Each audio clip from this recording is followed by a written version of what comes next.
வணக்கம் மாணவர்களே. The status of Tamil as a classical language. தமிழுக்கு செம்மொழி என்னும் தகுதி. இந்த பாடத்தை தான் இந்த வீடியோவில் நம்ம பார்க்க போகிறோம். இந்த பாடத்தை எழுதியவர் பார்த்தீங்கன்னா ஜார்ஜ் எல் ஹார்ட் அப்படின்றவர் தான் இந்த பாடத்தை எழுதியிருக்கிறாரு. இவர் கலிஃபோர்னியா பல்கலைக்கழகத்தில் தமிழ் மொழி பேராசிரியராக பணிபுரிந்து வருகிறார். தமிழ் இலக்கியத்தில் பல ஆய்வுகளை செஞ்சிருக்கிறாரு. தமிழ், சமஸ்கிருதம் ஆகிய மொழிகள் இரண்டுத்துக்கும் இடையே உள்ள அந்த இலக்கியங்களை ஒப்பிட்டு ஆய்வு செஞ்சிருக்கிறாரு. 2015ஆம் ஆண்டு இந்திய அரசு இவருக்கு பத்மஸ்ரீ விருதை வழங்கியிருக்கிறாங்க. இவருக்கு லத்தீன், கிரேக்கம், சமஸ்கிருதம் அது மட்டும் இல்லாமல் யூரோப்பில் உள்ள பல நவீன கால மொழிகளையும் இவர் தெரிஞ்சு வச்சிருக்கிறாரு. இப்போ இருக்கிற நவீன மொழிகளில் எந்த மொழி சிறப்பான மொழி, அதாவது எது இலக்கியம் சார்பாக மேலோங்கி நிற்கிறது அப்படின்றத இவர் ஆய்வு செஞ்சுட்டு வராரு. வாங்க இவர் எழுதிய இந்த பாடத்தை இப்போ நம்ம தமிழாக்கத்தில் பார்ப்போம்.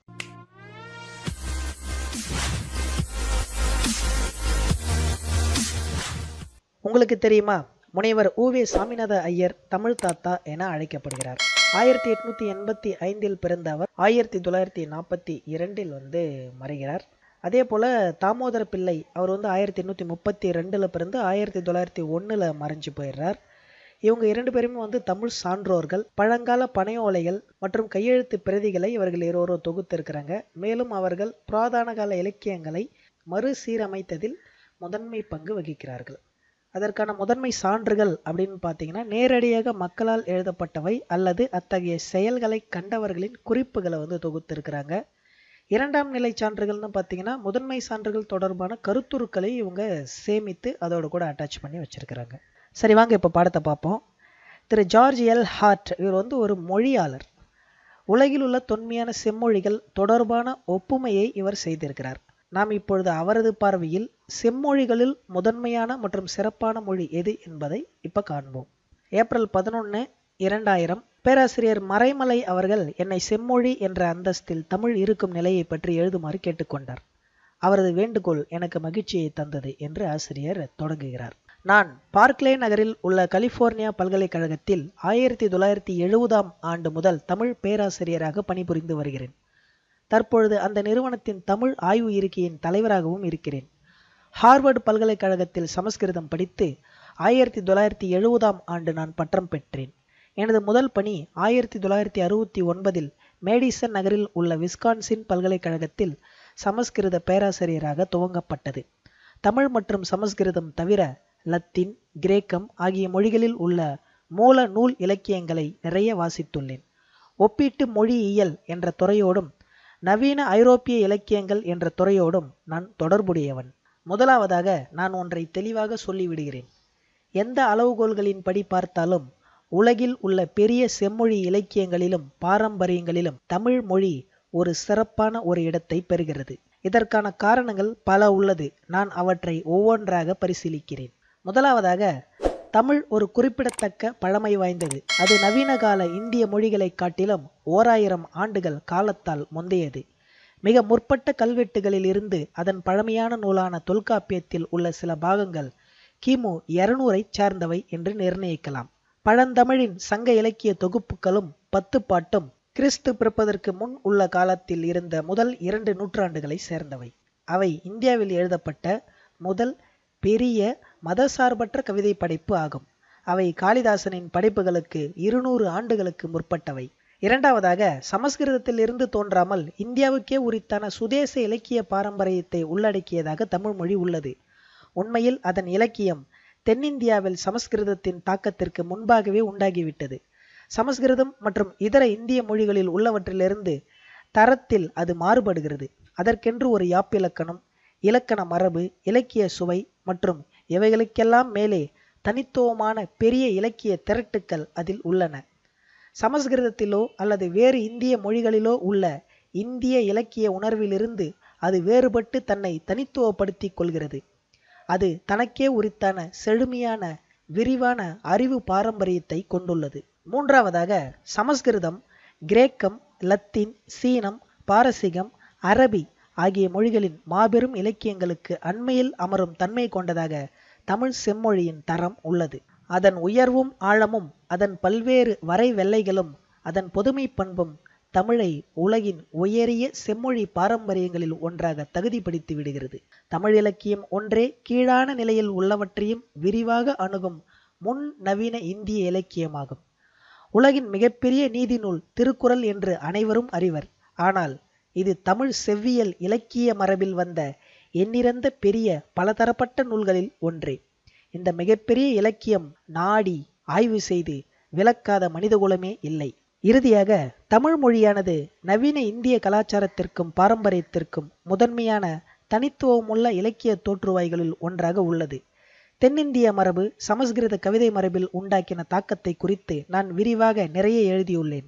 ஆனால் அதே போல முக்கியத்துவமானது சங்ககால இலக்கிய தொகுப்புகளில் இருந்து துவங்கும் தமிழ் ஹிந்துத்துவமாகும். அது நவீன இந்து மதத்தின் வளர்ச்சிக்கு அஸ்திவாரமாக தாங்குகிறது. அவர்களின் கருத்துக்கள் பாகவத புராணம், தெலுங்கு, கன்னடம், சமஸ்கிருதம் மற்றும் பிற நூல்களில் எடுத்தாளப்பட்டுள்ளன. அங்கிருந்து அவை இந்தியா முழுக்க பரவியது. வேதங்களைப் போலவே புனிதம் என்று கருதத்தக்க அளவில் தமிழிலும் நிறைய படைப்புகள் உள்ளன. அவை தென்னிந்திய வைணவ கோவில்களில் வேத மந்திரங்களுக்கு இணையாக ஓதப்பட்டன. நவீன இந்தோ ஆரிய மொழிகளுக்கு சமஸ்கிருதம் மூலத்தோற்றுவாயாக இருப்பது போலவே நவீன தமிழுக்கும் மலையாளத்துக்கும் செம்மொழி தமிழே மூலத்தோற்றுவாய் மொழியாக இருந்துள்ளது. சமஸ்கிருதம் பழமையானதும் இந்தோ ஆரிய மொழிகளிலே மாற்றம் அடையாததாகவும் இருப்பதைப் போல தமிழும் திராவிட மொழிகளிலே மிக பழமையானதாக இருக்கிறது. எனவே திராவிட மொழியின் தன்மை மற்றும் வளர்ச்சியை புரிந்து கொள்ள மொழியாளர்கள் விரும்பினால் தமிழை பொன்னை உரசி பார்க்கும் ஒரு கல் போல கண்டிப்பாக பயன்படுத்த வேண்டும்.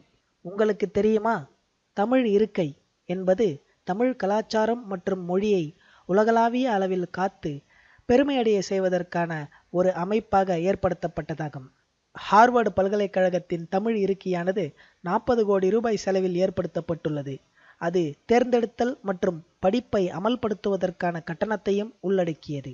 இந்திய நவீன மொழிகளின் செழுமையை நான் நன்கு அறிவேன். இவ்வுலகில் உள்ள வளமையான ஆக்கம் உண்டு பண்ணுகிற மொழிகளிலே அவை மிகவும் செழுமையானவை என்பதை நான் அறிவேன்.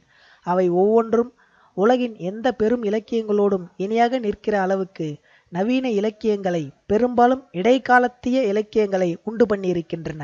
எனினும் அவை ஒன்றுமே செம்மொழி அல்ல.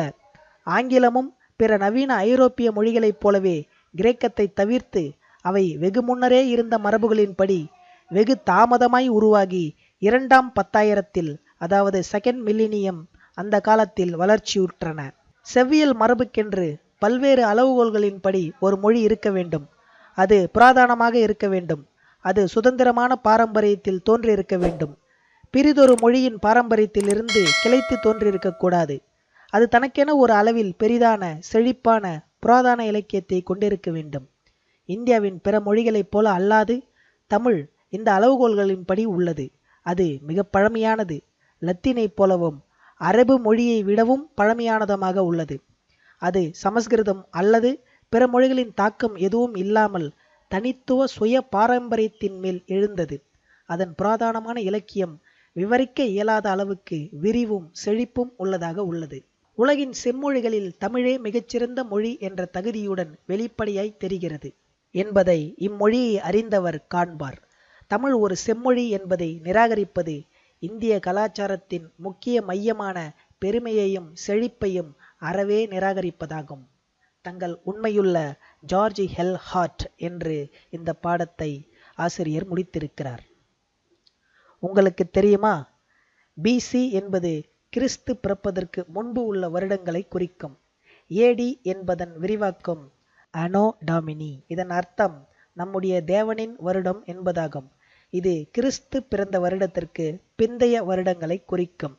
பிசிஇ என்பது பொதுவான சகாப்தத்திற்கு முந்தைய காலம், கிறிஸ்துவுக்கு முந்தைய சகாப்தம். தற்போதைய சகாப்தத்திற்கு முந்தைய காலம், அதாவது இன்றிலிருந்து 2019 வருடங்களுக்கு முன்பு.